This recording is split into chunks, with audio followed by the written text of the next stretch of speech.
Bismillahirrahmanirrahim. Elhamdülillahi vahdah ve salatu ve selamu ala men la nebiyye ba'dah. Bugünkü sabakta biz Kunut duasın tuğra oku menen birgelikte anı tez jana jengil jattooну үйрөнөбүz. Kunut degen sözdүn manisi dua kılуу jana jalbarуу. Barыбызга белгилүү болгондой Kunut duası witr namazına okulat jana аны окуу важип амал болуп эсептелет. Анда эмесе барыбыз Kunut duasını окууга киришебиз. اللهم إنا نستعينك ونستغفرك ونؤمن بك ونتوكل عليك. Dağı bir jolu.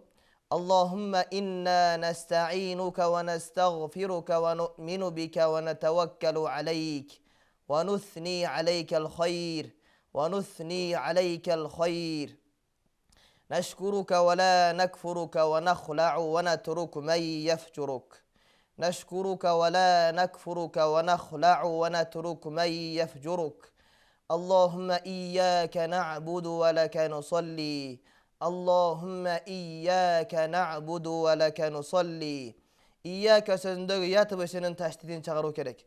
Taqtab aytqanda eki ya menen Allahümme iyyâke deb oku gerek. Sebebi ayrim uçurlarda Allahümme iyyâke na'budu deb yatı başı taşdidsiz okulup kalat. وَنَسْجُدُ وَإِلَيْكَ نَسْعَى وَنَحْفِدُ وَنَسْجُدُ وَإِلَيْكَ نَسْعَى وَنَحْفِدُ نرجو رحمتك ونخشى عذابك نرجو رحمتك ونخشى عذابك إن عذابك بالكفار ملحق إن عذابك بالكفار ملحق إن sözüne köngül buru gerek. Sevkede inna sözüne keyin alif qoşulup inna azabaka deb okulup qalat.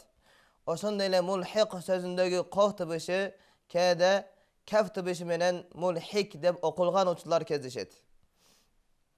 Jana dağı ha tıbışı xo menen mulhiq deb okugan uçurlar dağı tavulat. Oşonduktan eki xatadan den saqtanıp mulhiq deb oku durus bolat. Allah Taala barыбызга bul duanı tez jengil jattap jana amal kılууга жардам берсин.